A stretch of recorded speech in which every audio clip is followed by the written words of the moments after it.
उत्तम 10 लक्षण धर्मों में आज का दिन आकिंचन धर्म का है। आकिंचन का अर्थ होता है खाली होना, निर्विकल्प होना।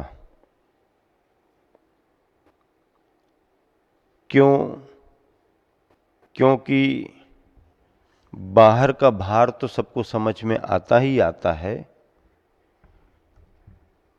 मन का भार भी व्यक्ति को भारी बना देता है।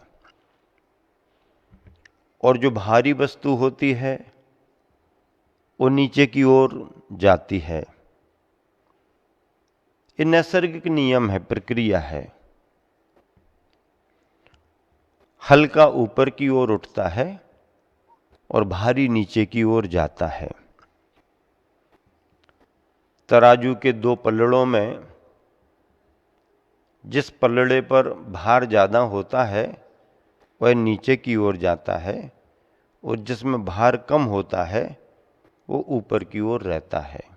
अब देखिए, मुक्ति की इस यात्रा में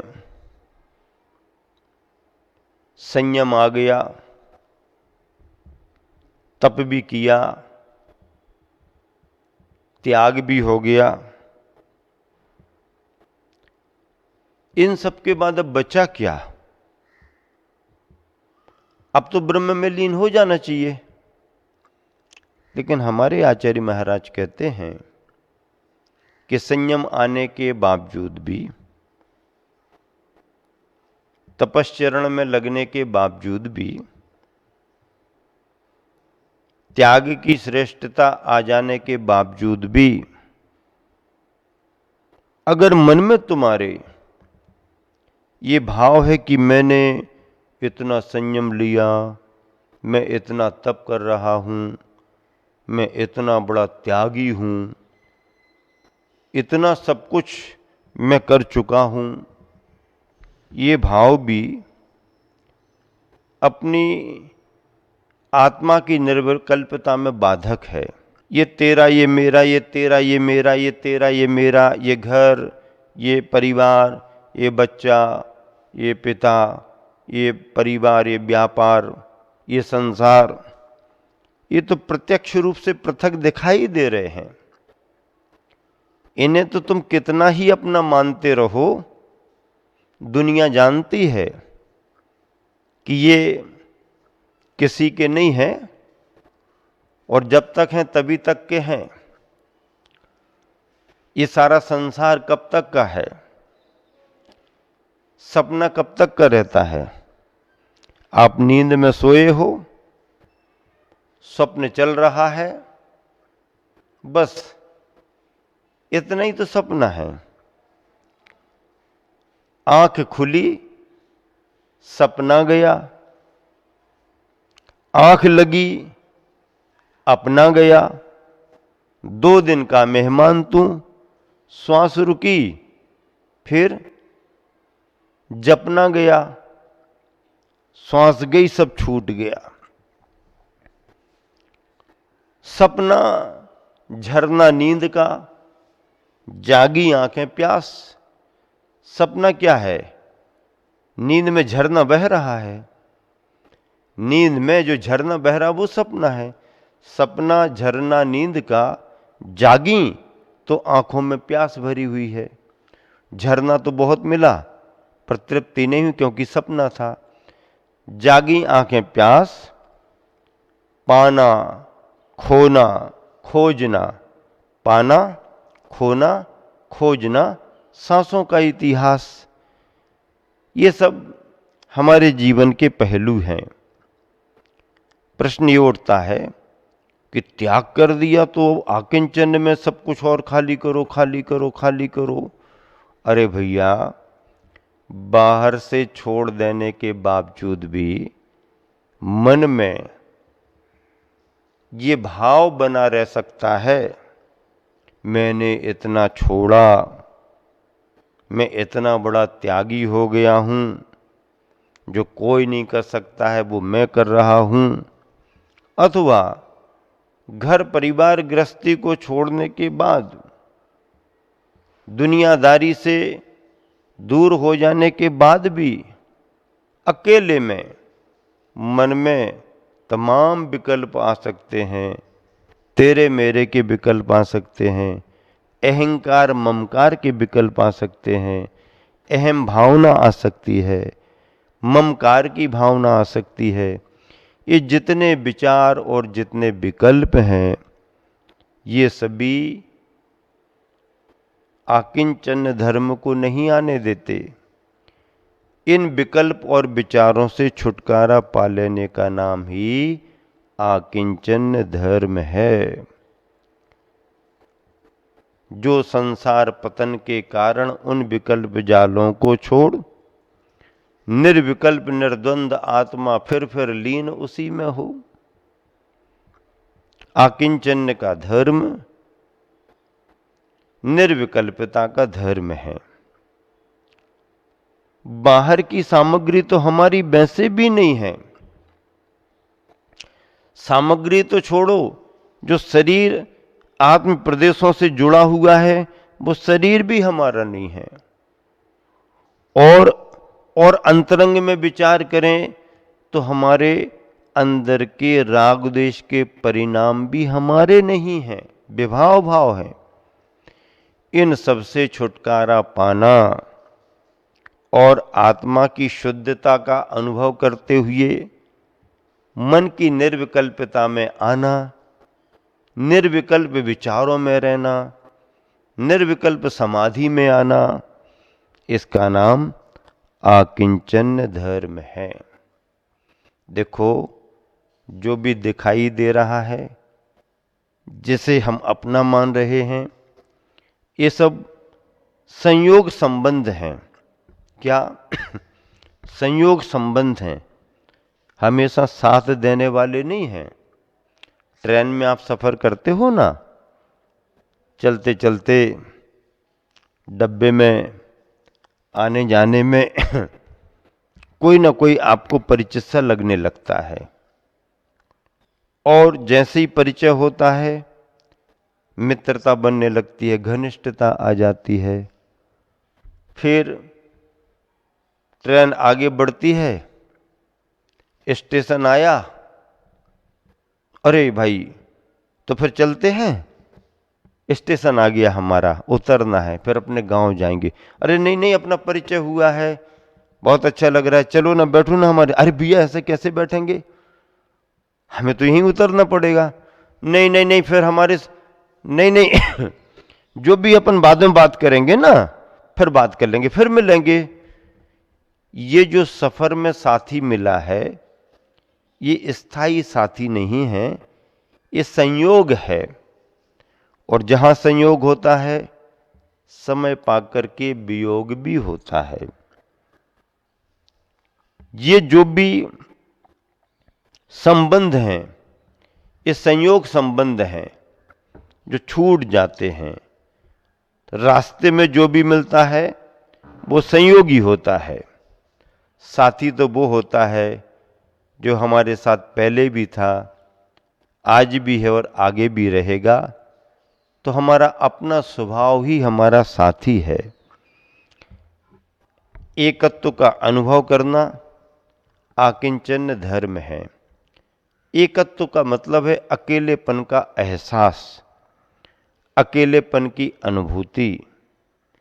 यह अकेलेपन की अनुभूति राग में भी होती है, द्वेष में भी होती है, और बीतरागता समता के परिणामों में भी होती है। राग भावों से जो अकेलेपन का अनुभव हो रहा है वो एकत्व भावना नहीं है। देश भाव के साथ जो अकेलेपन का अनुभव हो रहा वो एकत्व भावना नहीं है।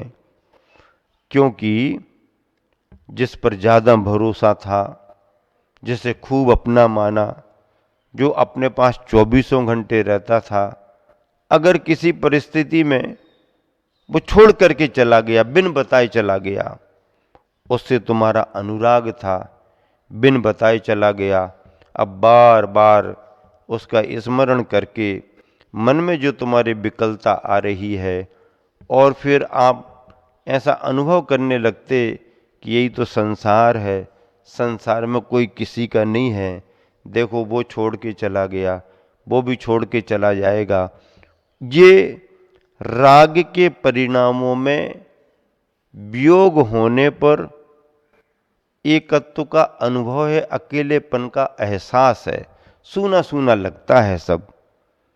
फिर घर में रहते रहते कभी आपस में विवाद हो जाए, बोल चाल बंद हो जाए,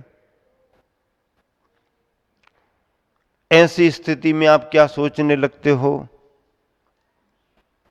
ऐसी स्थिति में अरे जिन पर विश्वास किया उन्हीं ने धोखा दे दिया, इससे तो हमारे जमता नहीं है। हाँ, इसीलिए तो मैं बार बार कहता हूं कि घर छोड़ दूं, घर छोड़ दूं, तुमसे जमता ही नहीं है, कोई किसी का नहीं है, सब पता पड़ गया।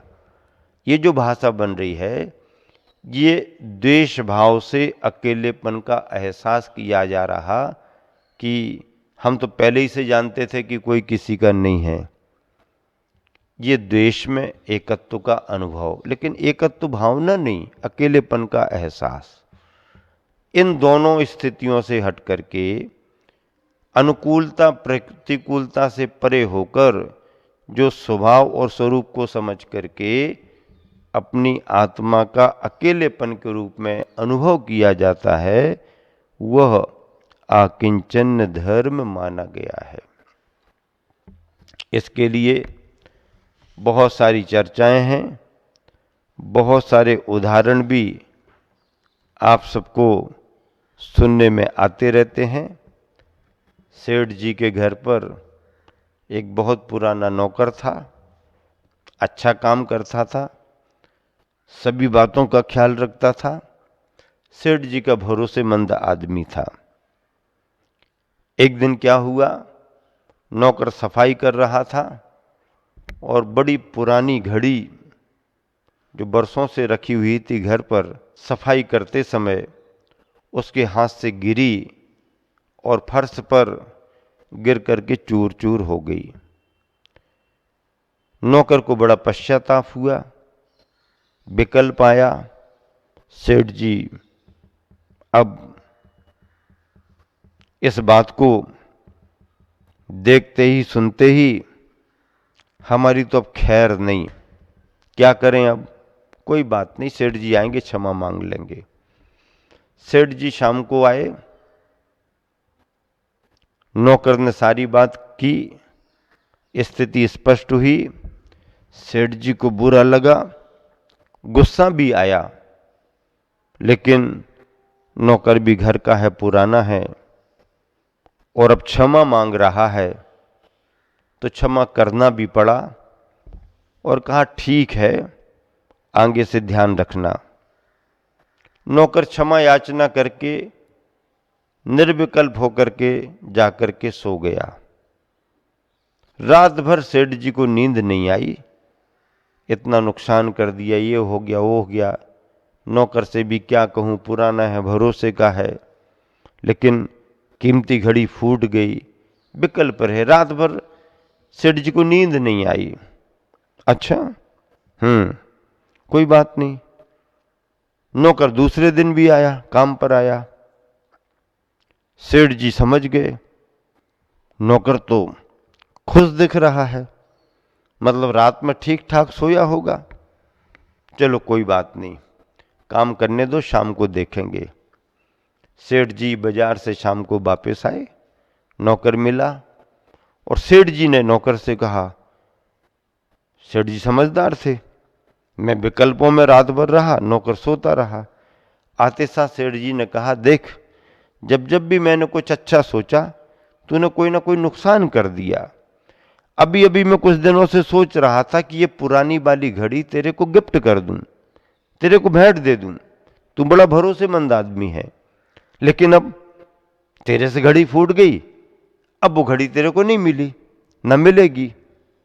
अब इतना कह करके सेठ जी फ्री हो गए और सेठ जी आराम की नींद सोए और नौकर रात भर नहीं सो पाया, और नुकसान नहीं होता तो घड़ी मिल जाती, नुकसान नहीं होता तो घड़ी मिल जाती। घड़ी ना सेठ जी के पास है ना नौकर के पास है, लेकिन जब सेठ जी के मन में विकल्प था तो सेठ जी को परेशानी, आज नौकर के मन में विकल्प आ गया, नौकर परेशान।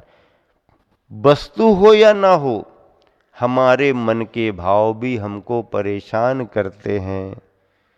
ये राग देश के भाव विकल्प कहलाते हैं, और इन विकल्पों से छुटकारा पाना, निर्विकल्पता का जीवन अपनाना आकिंचन धर्म है। भरत और बाहुबली का उदाहरण सभी जानते हो। पिता ने दीक्षित होने के पहले दोनों पुत्रों के लिए राज्य सौंप दिया। भरत अयोध्या के राजा बने, बाहुबली पोदनपुर के राजा बने। दिग्विजय के समय 6 खंड जीतने के बाद जब वापस आए भरत चक्री तो चक्र अयोध्या नगरी में प्रवेश नहीं किया। पता लगाओ क्या बात है, मालूम चला कि अभी बाहुबली तुम्हारे पास भेंट लेकर के नहीं आए। ये नियोग है कि सारे राजा भेंट देंगे तब चक्र अंदर आएगा, चक्री का नियोग। चक्रवर्ती ने समाचार भेजा, मैं 6 खंड जीत करके आया हूं, बाहुबली को आकर के भी हमारी आज्ञा स्वीकार करना चाहिए और मुझे चक्रवर्ती के रूप में स्वीकार करना चाहिए। बाहुबली स्वाभिमानी, चक्री भरत, नहीं नहीं मैं नहीं आता। बाहुबली ने कहा कि अगर भैया भरत बुलाता है तो मैं 10 बार आऊंगा, 1000 बार आऊंगा, और सम्राट चक्रवर्ती भरत बुलाता है तो मुझे कोई जरूरत नहीं है, मैं अपने राज्य में संतुष्ट हूं। स्थिति आगे बढ़ी, तनाव बढ़ा, समझौते का रास्ता नहीं निकला, फिर युद्ध की स्थिति बन गई। 3 युद्ध निर्धारित हुए, तीनों युद्धों में भरत हार गए। क्रोध में आकर के भरत ने चक्र चला दिया। चक्र ने बाहुबली की परिक्रमा दी और वापस आकर के रुक गया। इस दृश्य को देख करके बाहुबली को वैराग्य हो गया, दीक्षित हो गए, ध्यान करने लगे। फिर स्थिति क्या बनती है? फिर स्थिति ये बनती है, इस चित्रण में विचारधारा देखो। भरत क्या कहता है? मेरा तो मेरा है ही, बाहुबली तेरा भी मेरा।